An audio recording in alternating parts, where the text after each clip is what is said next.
با عرض سلام و با عرض ادب برنامه 1001 اندیشه را آغاز میکنیم.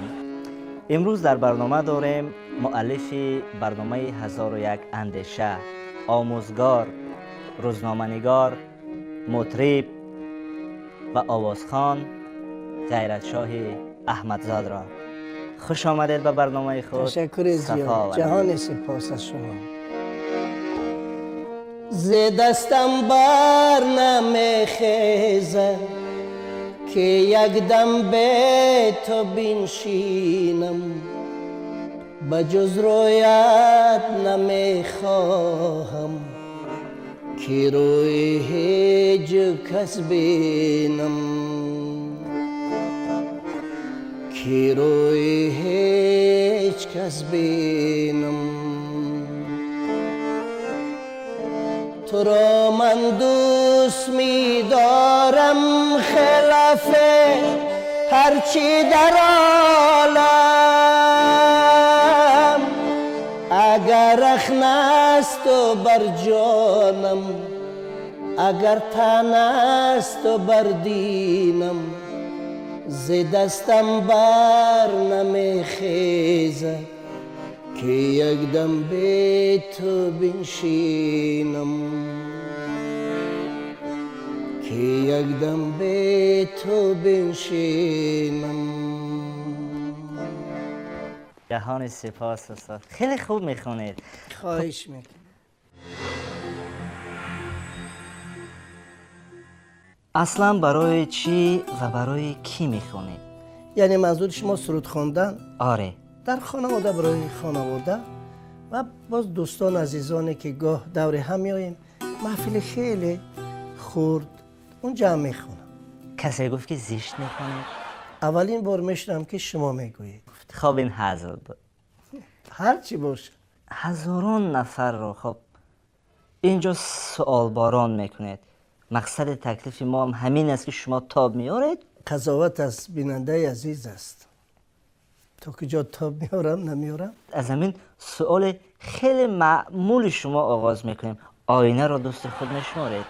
آینه بهترین دوست است. از شانه دیده آینه دوست است، چرا که آینه در روبروست. شانه از قفا رفته مو به مو گوید. زندگی رو چیش برای شما خوش است؟ صبح از جا بر میخیزید، نفس هست، چشم هست، دست از پا هست، همه هست. این دیگر زندگی است. زندگی که لحظه لحظه عمر شما رو میگیرد، چرا دوستش میدارید؟ ما اگر خواهیم نخواهیم عمر میگذرد. از چی در زندگی میترسید؟ با دو چهره زیستم. هرگز نبودم یعنی و نخواهم. دو رویگی. بله. بعضی این رو خوش دارن. نمیدونم، اونا دیگه خودشون میدونن. احمد ظاهر الگوی شماست.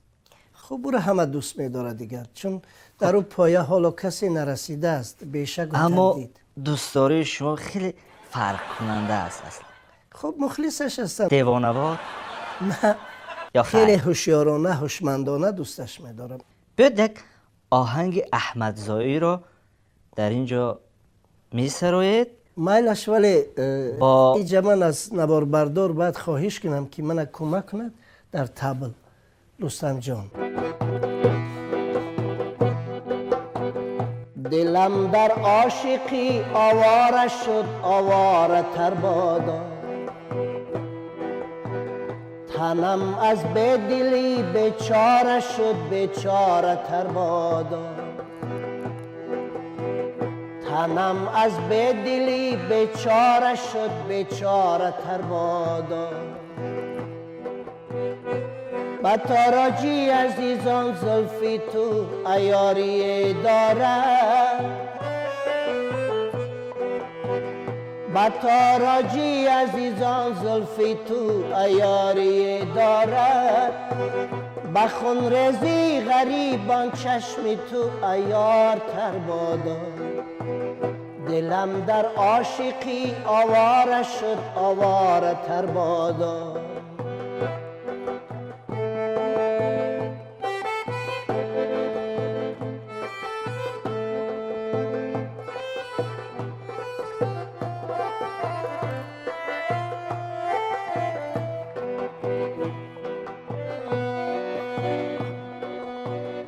گر ای زاهد و ای خیر میگویی مرا اینگاه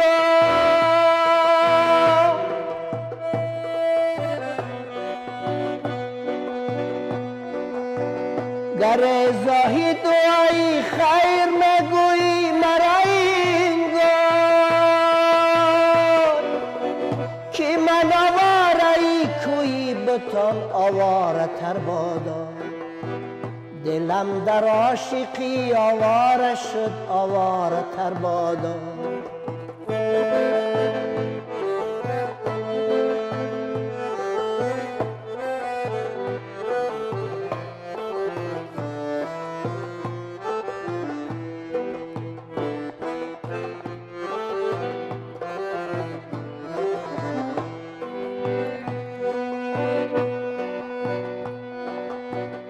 چو با تر دامنی خو کردی خسرو با دو چشمی تر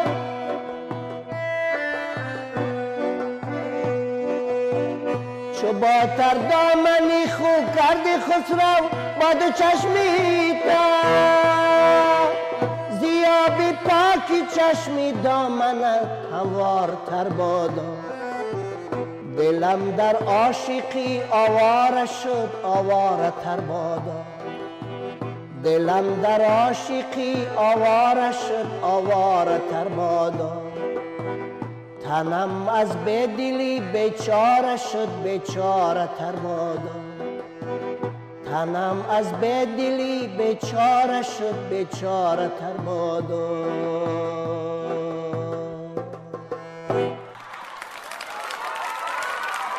پوستین نفری هستن برای صنعت و هنر شما چپک زده باشن. تشکر زیاد از شما و جهان سپاس که ما را دعوت نمودید به برنامه بسیار دیدنی و شنیدنی و زیبایتان. با افندی خش و تباری داره؟